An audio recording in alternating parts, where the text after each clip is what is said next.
Hey guys, welcome back to more relationship stories. In this video, my future mother-in-law called the police on me on our wedding day, and I honestly could not be more upset. Here is what happened. Let's dive right into the video. So I, 25 female, have been with my fiancé, 27 male, for roughly 4 years. Let's call him Rahim. We are both from Pakistan, and he is an incredible man, incredibly loving and thoughtful. He's very much a traditional man, wanting me to be his trophy wife while he takes care of everything else. This was okay with me as I had no issues with being cared for like this. Things began to become rocky roughly 2 years ago after I had finally met his parents. He seemed very apprehensive about me meeting them, always coming up with some excuse or another as to why I could not meet the people who had raised such a perfect man. How I wish I had listened. Finally, he cracked though, I think realizing that we were clearly in a serious relationship and maybe even marriage material. On the drive to his parents' house, he was visibly nervous, shaky legs, sweaty and talking fast.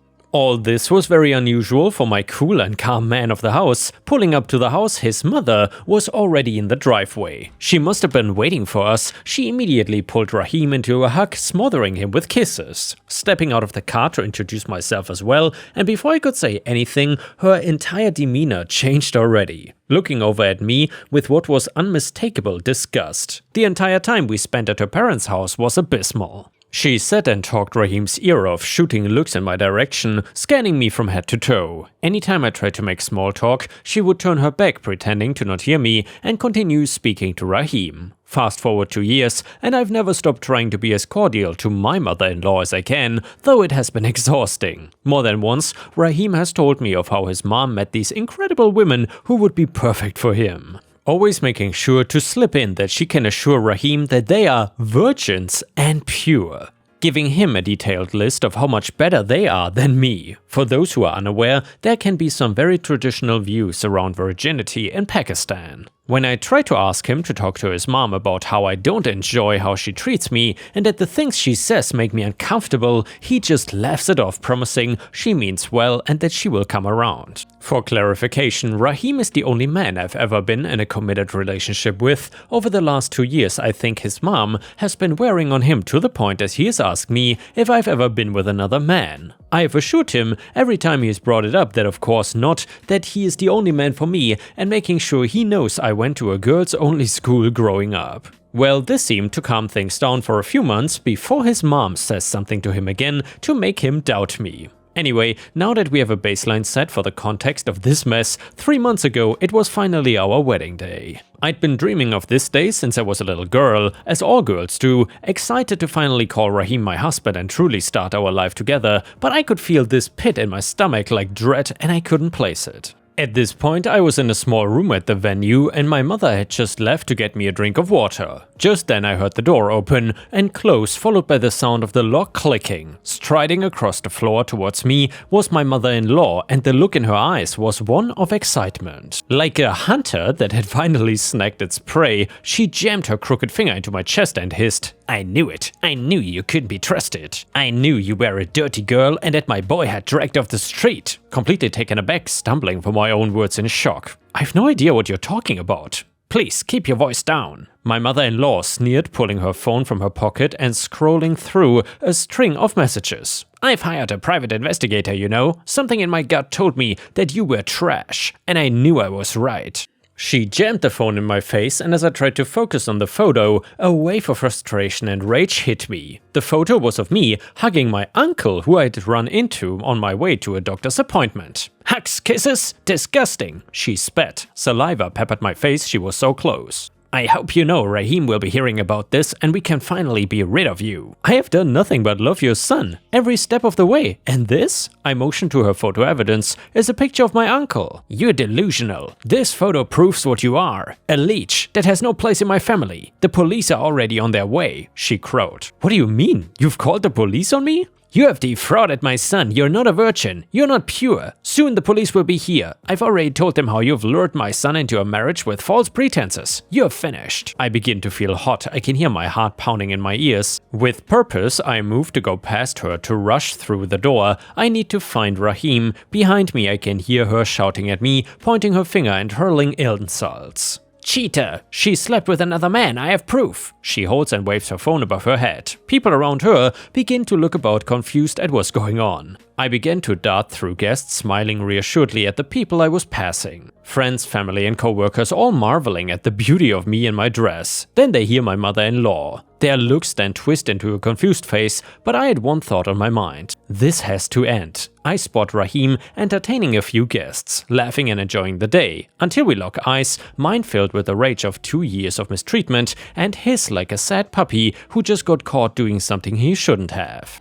I feel hot tears welling in my eyes just as I'm about to reach him. We both hear his mom's voice over the crowd. "Rahim, I'm so sorry, but your bride-to-be has been skulking around with other men. She's been lying to us all. I told you she was not a virgin." What he did next I could not begin to comprehend. He looked to his mom, his face sallow and full of concern, and then to me, and his face hardens with contempt. "Is this true?" he said harshly. "Rahim, you cannot be serious, please." "I had nothing to do with all this, it's all a misunderstanding," I pleaded, but he's already made his choice. He moved past me towards his mother, taking her into an embrace. She latches onto him whimpering, rubbing his back in comfort. She then shows him the photo. He looks from the photo to me with a burning anger in his eyes. "How long has this been going on?" he questions. "Rahim, that photo is of me and my uncle, I have not seen him in years." He proceeds to laugh, shaking his head, turning his back to me while I watch his mother whisper something in his ear. The rest of the wedding party is hushed, whispers echo in the now quiet room,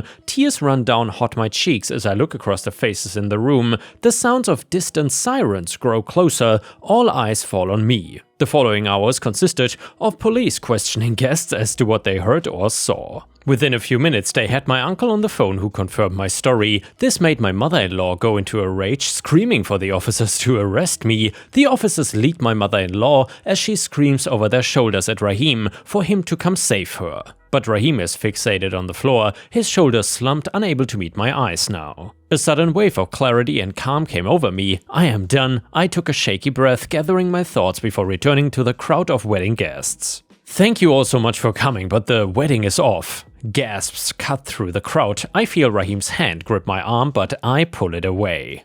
I cannot in my right mind move forward with a relationship where my husband would be more in love with his mother than his wife. I've been mistreated every step of the way, called a liar, a cheat, impure and inadequate for years. It is over. I then waded through the crowd, ignoring Rahim's desperate apologies. I strode through the doors, feeling more free than I had in years.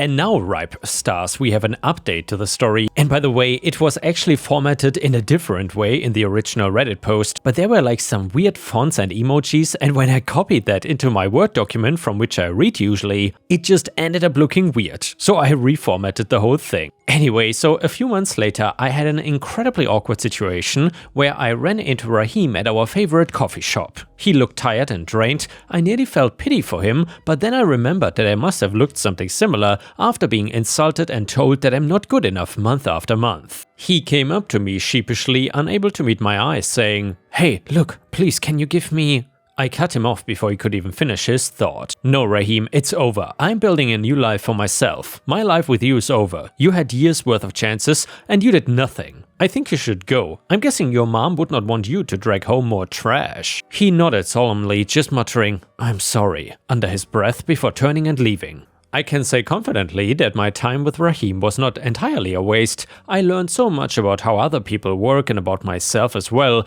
I've taken the steps I needed to after the wedding, blocking Rahim's number and having the locks to my apartment changed. This has not stopped his mom from harassing me. She would find ways to continue to harass me, even after she had gotten rid of me, using burner phones to send messages detailing how much I've supposedly hurt Rahim. The only way to make these stop was to have a restraining order filed against her. The court passed it almost immediately after seeing her history with me. Things were meant to happen the way they did. Since Rahim had been the breadwinner of the house, I was actually unemployed but recently found an incredible position at a company that is a great fit for me. I've been on a date with a coworker of mine. He seems great, but I'm far more prepared this time around. I can stand here confidently and say that I will never stand for that level of mistreatment again. I would rather stand on my own 2 feet than rely on someone who can weaponize their love for me, or surround myself with people who will let others walk all over me. From now on, I will keep myself and others safe the same way I wished someone would have done for me. And the next one is titled, "My husband and I took in my best friend and her 3 young children, and I am regretting it." And by the way, Ripe Stars, if you have watched until here, please don't forget to subscribe to the channel, because I would love to reach 140,000 subscribers. Furthermore, let me know in the comments if you are interested in more relationship stories, because I think it's nice to have some variety and have some different stories every now and then. So anyway, my 30 female best friend 29F just recently lost her husband, home, car and all income. Her husband suddenly passed and was the only one working, while she stayed at home with her 1-year-old twins and 4-year-old. They had nowhere to go, so we took them in until she can save up enough to get an apartment. There was no life insurance and my husband is not happy that they are here. He has told me that he does not like my friend at all, that she has taken me away from him and has taken his home away. He is paranoid that she is stealing our things when we are not home and wants to put locks on our bedroom and office doors, as well as put cameras in them. Today my friend went into our room to smoke a cigarette on our patio to take a second away from her kids when we were not home. She called me to tell me that she was going onto our patio, and my husband started freaking out. Now he says that he feels like he needs to get an apartment, that he doesn't feel safe, he does not have a place in our home that they don't have access to. It honestly breaks my heart that he hates my friend so much when she hasn't done anything, she's just going through one of the toughest times in her life. But I don't know if I'm being too trusting of my friend and inconsiderate of his feelings, or if he's being too paranoid.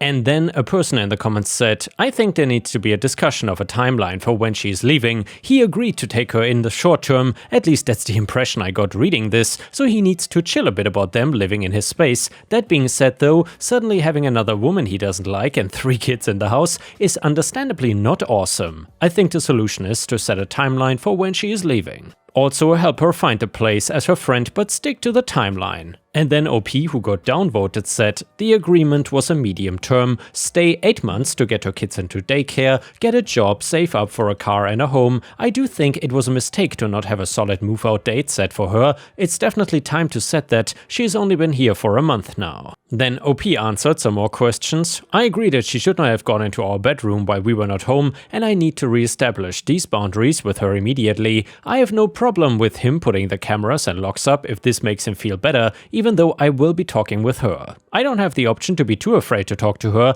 My husband is my priority over her feelings." In regards to the daycare/job, well, she is waiting to get approved for government daycare assistance, but yes, she is actively looking for work in daycare, and she has only been with us for 1 month. The office door is always locked and she has not gone in there at all, and she has not gone into our bedroom besides that one time. I guess that I'm aware of at least. A person in the comments then said, "If you're in the United States, the children would be eligible for social security benefits.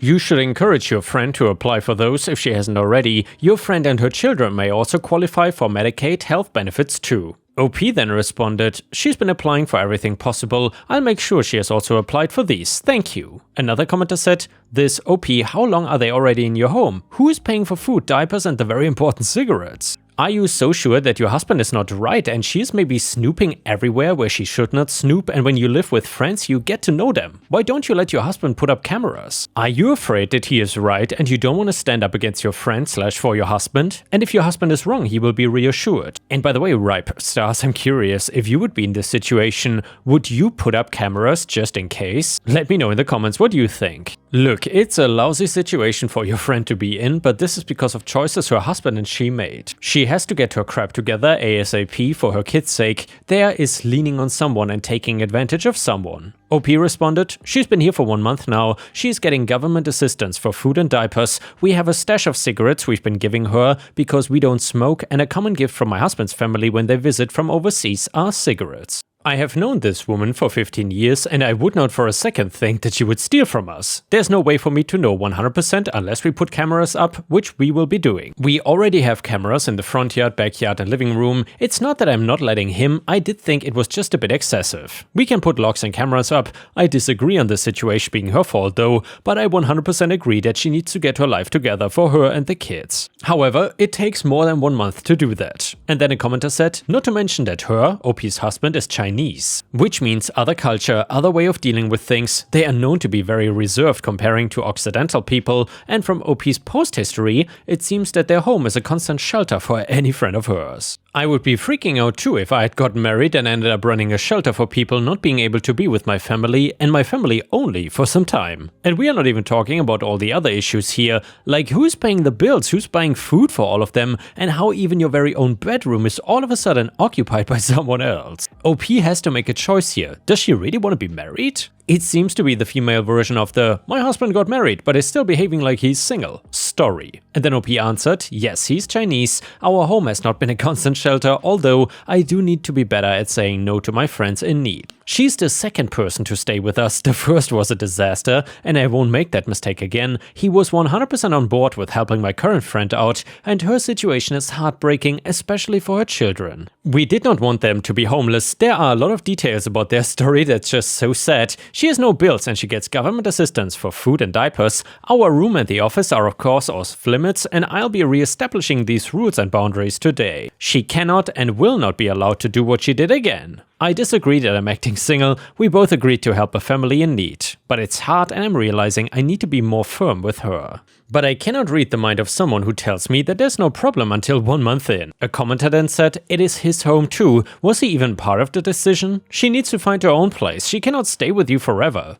OP responded, we discussed the decision for a few weeks before letting her move in. We were both 100% on the same page at first, until now. It's obvious that she cannot stay forever, she has only been here for 1 month. To another commenter, he was at first. We were both kind of excited to have the kids here, since we have been trying for children for over a year. We discussed her moving in extensively before allowing her to, and he was 100% on the board. To a third commenter asking if he had a say, well, he did, he's the one that originally brought it up. Another commenter asked, why is she not staying with family? OP responded, she has no reliable family. Honestly, it breaks my heart that absolutely no one on her side or her husband's family has helped or even reached out in their own. I've known her for 15 years and it's always been that way. She was staying with her grandparents in another state for a few months, but they are elderly with a lot of health problems and it became too much for them to handle in a 2-bedroom condo. To another commenter, her family is horrible. Her mom was in prison when she graduated high school and her father kicked her out at 17 for not dropping out of school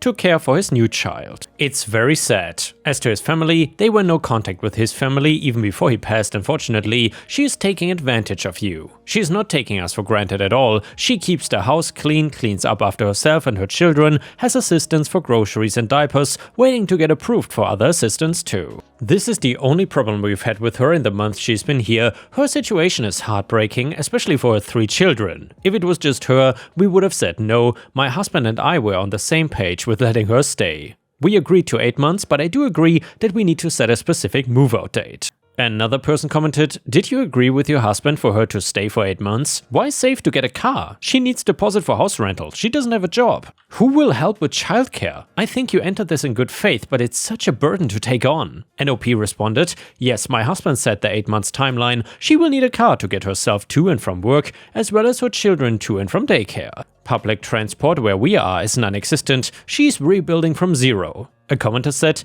51% of Americans have life insurance, so it's actually more than half. It's very kind of you to help, but again, them not being prepared for life to happen is not your responsibility. You must pick your poison. OP answered, agreed, but my husband and I cannot in good conscience let 3 babies be homeless because of their parents' bad decisions. And by the way, Ripe Stars, in case I do more relationship stories in the future, and by the way, I promise you I won't become a relationship channel, because honestly, I could not do these kinds of stories every single day in and day out. But if I do some more in the future, do you want this many comments and commentary from OP/commenters? Or would you prefer if I just read a few and then skip to the update? Let me know what you think in the comments, because honestly, in my opinion, this amount of comments is a little bit excessive. But anyway, the update. This update is a few weeks overdue, but a lot has happened. It's so hard to fit every single detail of a situation in one post, especially while trying to respect my friend's privacy while going through such a rough time. I took a lot of y'all's advice. I apologized to my husband and asked him what boundaries he has and what needs to change for him to feel more comfortable. We did have this conversation before they moved in, but things are so different than expected. I realized that I was putting my friend before my husband, and it was really a harsh wake-up call. My husband was not thinking about leaving me, but he was definitely unhappy here. I'm glad we had this talk, because we've been a lot happier being on the same page. Well, and then we sat down and talked to my friend, and it went great. She apologized for going into our bedroom when we were not home and agreed that it was unacceptable and will not happen again. I told her the bedroom and study were off limits, no exceptions, and her children need to keep their toys in the playroom we made for them and not downstairs, so they are not taking over the entire house. She agreed to these things completely. We changed the door locks on the 2 rooms, as well as added cameras and a safe for valuables. Most importantly, we told her that she needed to get a job and her children in daycare ASAP, and gave her a hard deadline of April 1st. She took the whole conversation really well and said that she needed this to happen so she could get out of her sadness and start building her life for her and her kids. 5 days later, she got a job and found a daycare for her children. It's been a complete switch in the energy in the house. My husband and I are spending more time alone in our home together, and all of our set boundaries have been respected. To everyone that said they would never take in their friend and 3 kids, that's exactly why she has nowhere else to go. No one said yes. It's been rough on everyone, but my husband and I are confident in our decision to help, even more so now that we both feel listened to. He also has worked on his anger towards said friend and feels more at ease while talking to her and existing in the same space. It also helps that he sees that she's taking our rules and deadlines seriously and acting accordingly. Reddit obliterated me, and while I don't agree with kicking her out, I appreciate the brutalness that made me realize I was not backing my husband the way I vowed to. And yeah, Ripe Stars, I'm actually really surprised how this story turned out, but it does make sense. Some people really need a kick in the butt to get started, and I suppose this woman was the prime example for this. If you would have been in this situation, would you have done anything differently than OP? Let me know in the comments. I'm really curious how you would have handled this. And furthermore, if you had a friend like this that asked you if she can move in with you for a temporary amount of time, would you have let her? Especially if she behaved like this? Let me know in the comments. And yeah guys, with this we have reached the end of the video. However, if you cannot get enough of my content, please don't forget to subscribe to the channel to not miss any of my daily uploads. And also check out my podcast by searching for Ripe Stories on Spotify, Amazon, Audible and other podcast platforms. You will often find exclusive episodes and early access to new content. Furthermore, please check out my Patreon by going to patreon.com/ripeyoutube or my YouTube membership program for even more exclusive stories. Thank you so much, and I will see you again tomorrow.